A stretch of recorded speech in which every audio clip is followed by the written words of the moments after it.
अभी तक हमने बात की काउंसिल एक्ट ऑफ 1861 एंड 1892 की। अभी हम बात करते हैं काउंसिल एक्ट ऑफ 1909।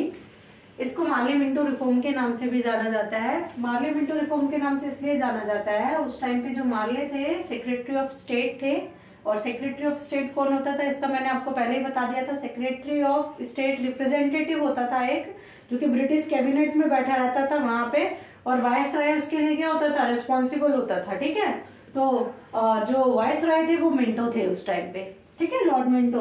तो ये दोनों इस रिफॉर्म को लेके आए थे, इसलिए इन दोनों का ही इसको क्या किया गया, नाम दिया गया।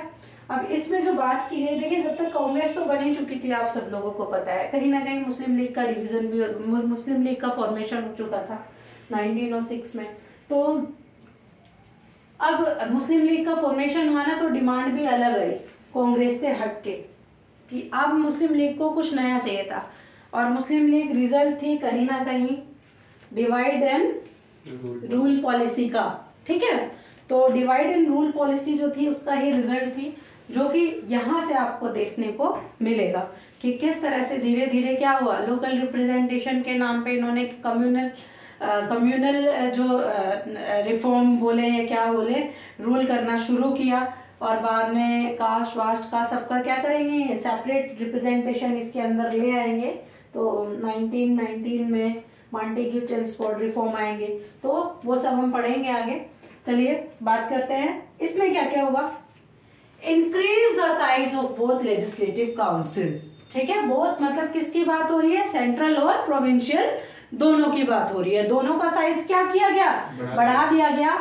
सेंट्रल लेजिस्लेटिव काउंसिल का जो साइज था, जो कि अभी पिछले हमने एक्ट में बताया कि 6 से 16 किया गया था, अब 16 से कितना कर दिया गया, 60 कर दिया गया, 16 to 60 कर दिया गया है। अच्छा, प्रोविंशियल काउंसिल पर का कुछ भी मतलब यूनिफॉर्म नहीं था, कुछ अनडिफाइंड था नंबर। क्यों? क्योंकि सबका साइज अलग अलग था, स्टेट में सीट्स अलग अलग थी, और जो स्टेट की सीट डिसाइड होती है वो किसके अकॉर्डिंग होती है, साइज के अकॉर्डिंग होती है। तो उनका कुछ भी डिफाइंड नहीं था, बस सेंटर का साइज जो था वो क्या था, डिफाइंड था। लेकिन हाँ, सीट जो थी लेजिस्लेटिव नंबर्स की वो बढ़ाई गई थी दोनों में ही, ये बात आपको याद रखनी है।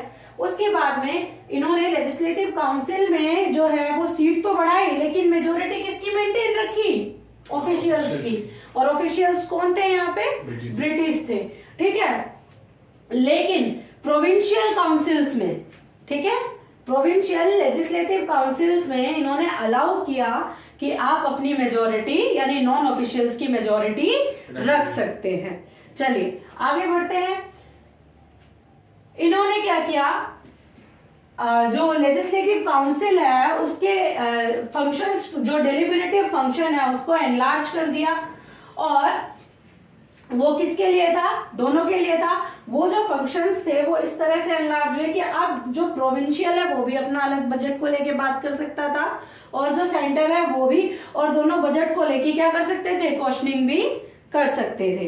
जबकि पहले इसकी परमिशन क्या थी, नहीं थी। ठीक है, सेंटर में थोड़ी बहुत मिली हुई थी, बट रिस्पॉन्सिबल नहीं थे कि उसको आंसर करें या न करें। ठीक है, तो बजट पर बात अब ये लोग क्या कर सकते थे, यानी कि नॉन ऑफिशियल यानी कि इंडियन क्या कर सकते थे, खुलकर बात कर सकते थे कि हमारा बजट कैसा होना चाहिए। ठीक है, बजट के लिए बात कर सकते थे। उसके बाद कहते हैं पहली बार एग्जीक्यूटिव काउंसिल, जैसा कि मैं अभी तक बोलती आ रही थी कि एग्जीक्यूटिव काउंसिल में इंडियंस को नहीं लाया गया था।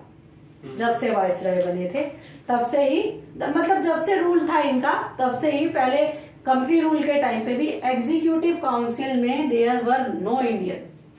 और एग्जीक्यूटिव का काम क्या होता है, लॉज को इम्प्लीमेंट करना। लेकिन पहली बार इसमें क्या किया गया, इंडियन का रिप्रेजेंटेशन लाया गया। और जो फर्स्ट एग्जीक्यूटिव काउंसिल मेंबर थे, जिनको कि कौन नॉमिनेट करता था, वाइसरॉय। सेंटर में कौन नॉमिनेट करता था, वाइसरॉय करता था। वो थे, नाम याद रखना, सत्येंद्र प्रसाद सिन्हा, और ये एज अ लॉ मेंबर आए थे।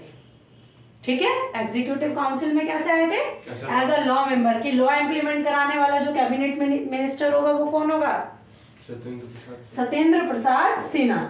ठीक है, चलिए आगे बढ़ते हैं। पहली बार इन्होंने सेपरेट इलेक्टरेट की बात की, क्योंकि मैंने आपको बताया 1906 में क्या हो गया था, मुस्लिम लीग का फॉर्मेशन, ठीक है, formation of the Muslim league, ठीक है। तो मुस्लिम लीग ने जैसे ही फॉर्मेशन किया उसके बाद में क्या हो गया, तुरंत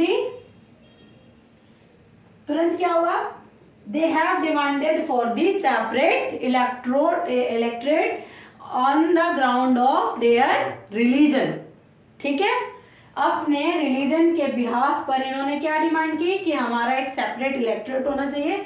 इनको ऐसा लगने लगा था कि जो अगर इन मुस्लिमों का भी हिंदू नेता होगा तो वो मुस्लिमों के लिए काम नहीं करेगा, तो on the basis of their क्या पॉपुलेशन, एक जो मुस्लिम रिप्रेजेंटेटिव है, मुस्लिम्स को राइट था कि वो एक मुस्लिम रिप्रेजेंटेटिव को सुने, और इसको कम्युनल इलेक्टोरेट के नाम से भी जाना जाता है। यहीं से शुरुआत हुई थी किस चीज की, हिंदू मुस्लिम हिंदू मुस्लिम नहीं, आपने 1857 तक देखा और अभी तक भी देखा किस तरह से हिंदू और मुस्लिम बड़ी एकता के साथ लड़े थे अंग्रेजों के, और ये वही चाहते थे, और जाते जाते क्या करा गए, पार्टीशन करा गए। और आज भी पार्टीशन के बाद भी हमारे यहाँ पे उतना मतलब जिस हिसाब से शांति स्टेब्लिश होनी चाहिए वो स्टेब्लिश नहीं है, ठीक है। तो पड़ोसी देश हमें शांति से रहने नहीं देते। तो ये हो गया सेपरेट इलेक्टरेट का जो कॉन्सेप्ट था वो पहली बार कब आया था, याद रखना 1919 पार्लियामेंटो रिफॉर्म कह ले या काउंसिल एक्ट कह ले, एक ही बात, ठीक है। इसमें और थोड़ा सा सेपरेशन हुआ, जैसे कि जो प्रेसिडेंसीज थी उनकी जो कॉर्पोरेशन होती थी, ठीक है, उनको वोटिंग राइट मिले, ठीक है। उसके बाद में चैम्बर ऑफ कॉमर्स जो थे उनको मिले, ठीक है। सेंटर में भी अभी तक उनको किसमें परमिशन थी, प्रोविंशियल में परमिशन मिली थी, अब इनको सेंट्रल लेजिस्लेटिव काउंसिल में भी वोटिंग का राइट, वोटिंग मतलब नॉमिनेशन में अपनी एडवाइस का राइट अभी तक